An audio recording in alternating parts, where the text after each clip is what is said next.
Welcome back everyone to the East Manchester experiment. We're actually just after the penultimate game of the season. I'll explain why in a moment. I'm going to appeal the ban because my assistant thinks that it probably should have been not a red card.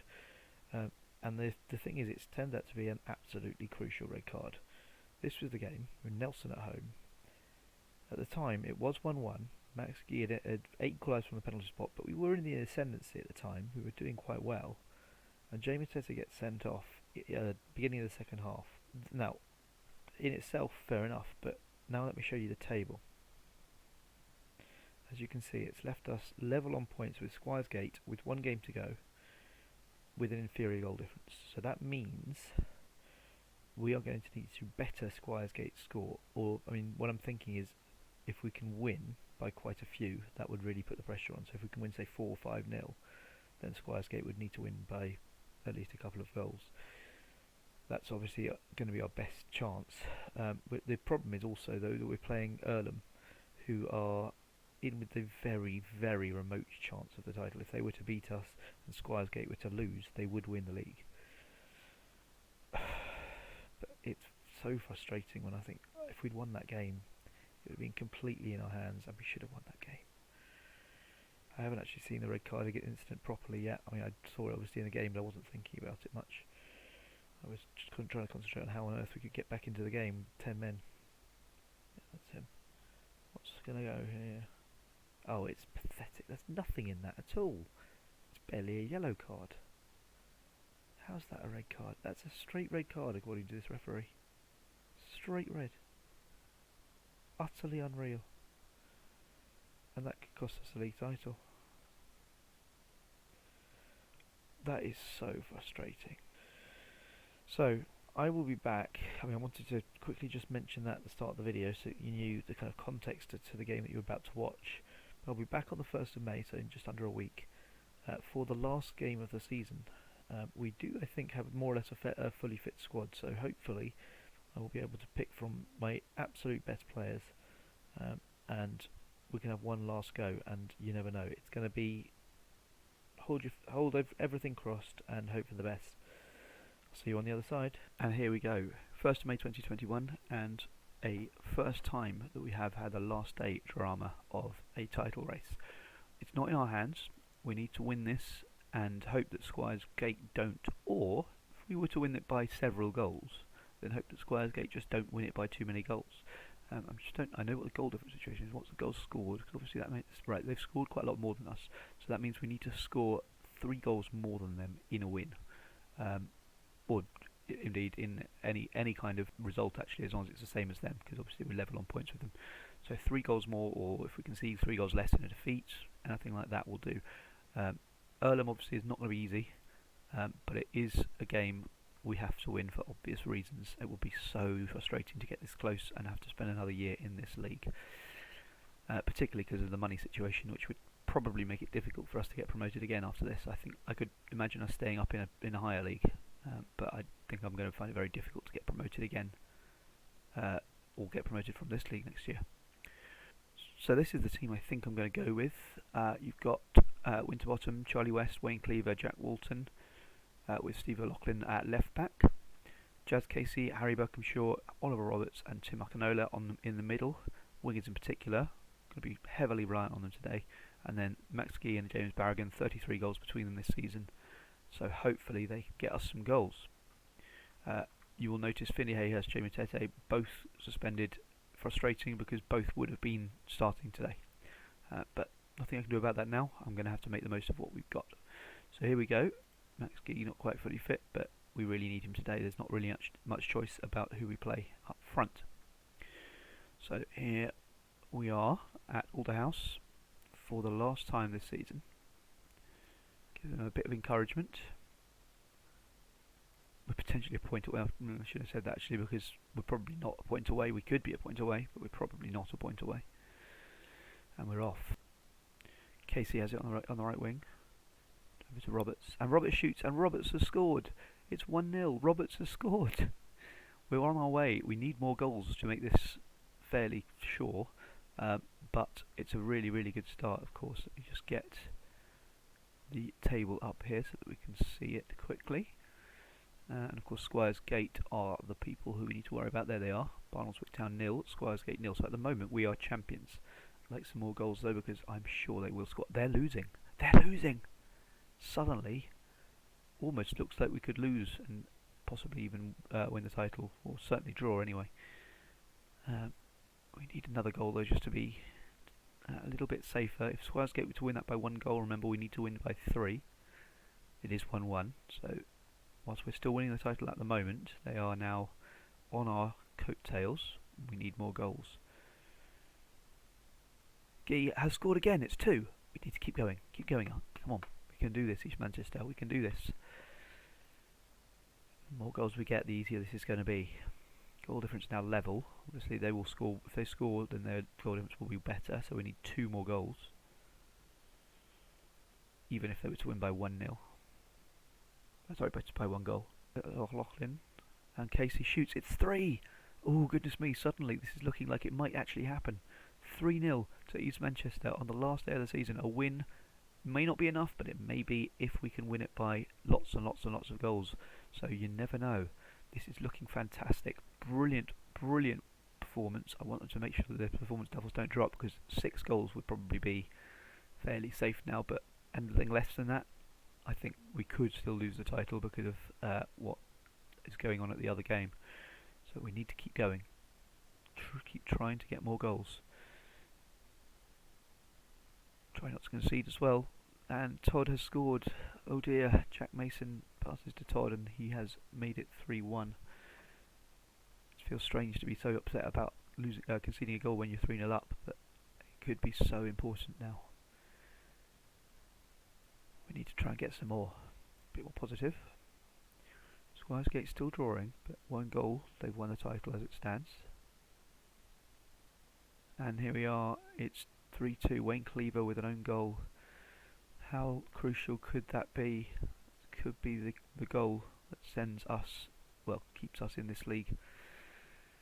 Oh, I don't know what to do. It's looking like they might not win, in which case we just need to hold on for this, but I can't risk that. I can't. We've got to win. We've got to win by 2, at least. Preferably 3. Still 1-1. Right, I'm going to make some substitutions. Maxkey really struggling, but I can't take him off, there's no one else. Sorry Max, going to have to see out this season for me. Jack Gurney can come on though for Ollie Roberts. And I'll have Jazz Casey come off for Josh Wicks. We're into the last 15 minutes now. Oh no! Oh no! We were 3-0 up. I thought this game was done. I was only worried about the other one. And suddenly, it looks like it might all be taken away. We're not champions as it stands.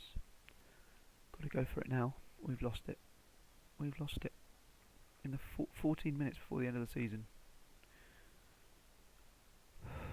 Berkhamshaw, come on. Akinola! Oh! It's going to be it. It's going to be it. Oh my god. So close. Barragan! Oh! Surely there can't be any more chances now. Wicks, come on, put it in. Oh, that is it. So close and yet so far. Akinola to Barragan. Nothing doing. And it doesn't matter if they score now, really. Oh, that is so frustrating. Just minutes away from a league title, and now we're going to have to spend another year at this level. That's it. And let's just check. They haven't lost, have they? No. I almost hope they've won, have they? Where are they? Perhaps it's 1-1. So no, we've lost the title by goal difference. Oh, that's just awful. I don't think I've ever got that close and not won the league. And to think just any win would have done. Oh, that's awful. It's literally the worst. It's just awful. It's the worst. I'll see you at the end of the season with the awards and so on. We're going to be in another season in the North West Counties League Premier Division. First time we haven't been promoted. And 1 goal. 1 goal would have done it. Oh, I'm sick. So here we go. I recorded this a while back and I didn't manage to switch on the microphone. It was a bit of a brain fade from me. But here we go. The best 11 is out. As you can see, quite a lot of inductees this year. Quite a few of them on the bench. Ben Winterbottom, for example, Ben Cleaver, Tim Akinola, Max Gee, all on the bench, and James Barragan as well. But plenty of first teamers as well into that same team. You'll see people like Waterhouse, Hayhurst, Matete, all now. Walton as well. O'Loughlin, which was a bit of a surprise because I didn't think he was that great, but there you go. So that's all coming together. You'll notice I'll go onto it in a minute just because I remember what I'm going to say. I am starting to see some of these players picking up more appearances than before. So if you look at where I'm just about to go now, the best 11 screen, you're getting some getting to 50 or close to 50 now, and obviously because where we are in the save with going up the leagues and therefore needing to upgrade the players every season, it's not surprising that a lot of them are just in the 30s or even sometimes the 20s. People like Waterhouse, only 24 games. So that will obviously be changing. Hopefully we can start holding on to a few players every season, and that means that some of them will actually start to move up through that. Hayhurst in particular is one of those who should do so. This was the goal of the season, as you'll see. Jay Matete got it. It was against 1874 Northwich, not Northwich Victoria, which is a shame. Matete picks it up in the middle of the park and has a long shot from range, and there we go. It was a lovely goal and a good win. If only there had been a few more of those, maybe we would have gone up this season. Max Gee, after signing of the season, when you get 22 goals, that's kind of inevitable. And Finley Hayhurst, as player of the season, was obviously going to pick up young player of the season as well. Really, really good season from him, no doubt, and I'm very glad that I will be keeping hold of him.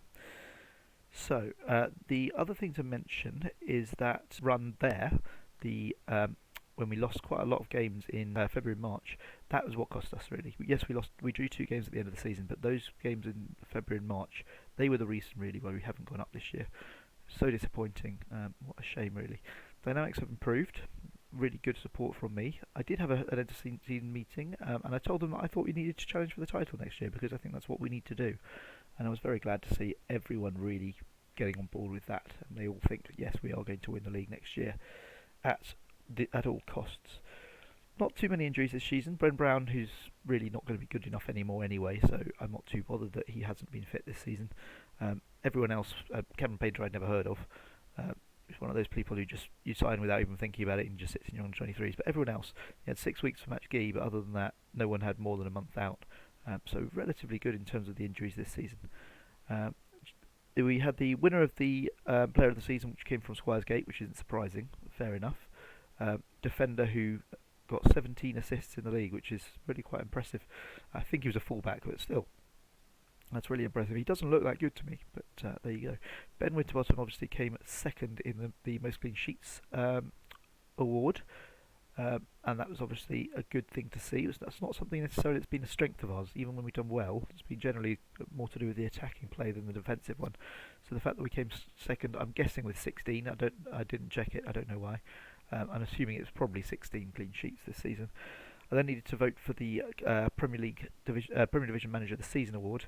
I think at this level it kind of has to be the winner of the league, doesn't it? I mean, there are no cups to speak of really. It's not like you can win the FA Cup and therefore get the Manager of the Year award. So I just voted for the Squires Gate manager, Lee Caswell. I think there is an argument that it could be me because we got promoted the year before and we finished second. So that the unexpected nature of that is relevant, I think. Although the media prediction actually, which I'm going to go to see in a moment, that was the team of the season, I assume, for that league. But the media prediction had us as runaway favourites this season. I'm not quite sure why this keeps happening. We just got promoted, and yet for some reason we are favourites to go up. And I don't, it's not like we've had a massive cash injection. 7 to 10 on favourites, and we didn't get that. So I suppose in some ways we underperformed, despite having just been promoted. So that I think was more or less that. As I mentioned before, as I was looking at some of the others, I have arranged now. It's not there, but I've arranged some friendlies. There we go. Some friendly competitions that will hopefully raise a bit of cash. Because as you'll see in a moment, we're not doing great in terms of the finances in this save. So all of this fundraising activity, I've called it fundraiser 1, there is a fundraiser 2 as well, I may have a fundraiser 3, is really going to be important to make sure that we kind of stay in the black and get some more money. That competition alone, apologies for that, that competition alone is going to get us into the black, I think. So that's obviously going to be a crucial part of pre-season, just making sure that money-wise we're doing okay. That will hopefully allow us to then pick up a few decent players in that little period between, in that case, the end of June and the beginning of the season. So that's a crucial part of our pre-season preparations, I think. I'm hoping that we can get Jazz Casey in. He will cost a bit of money. At the moment, he's not prepared to talk to us because we couldn't offer him enough money, so I had to walk away. But hopefully Jazz Casey might be able to sign. As you can see at the moment, he isn't prepared to talk to us just yet. But I'm hoping that will change in the next couple of months. And also, if he was to not get a contract elsewhere on the 30th of June, then we can pick him up probably for a bit less money, and also we won't have to pay a release clause, because at the moment, because he was trained elsewhere, we have to pay compensation to his parent club Telford, so that we can keep him. But we will see as to whether we can get hold of him. I assume there will be a fair bit of competition for Casey once he does get released, so there's by no means any guarantee that we'll be able to hold on to him. But it's certainly something I am very, very happy, very much hoping to do. Jack Wilson, as you can see, hasn't yet signed a contract, but still might. And Cleaver has got a contract for another season anyway, so that wasn't too much of an issue. Hopefully he will be around for another year at least, and preferably more than that. So I'm going to leave it there. You can see that this is where the video stopped, but I'll be back for the beginning of next season. Hopefully you'll see a very different side by then. Some good players coming in. There will inevitably be a few players I can't keep hold of, but another season at this level means that hopefully we can start thinking about preparing a side that will be ready to take a step up after that. See you tomorrow, and come back please then for the East Manchester experiment. Goodbye.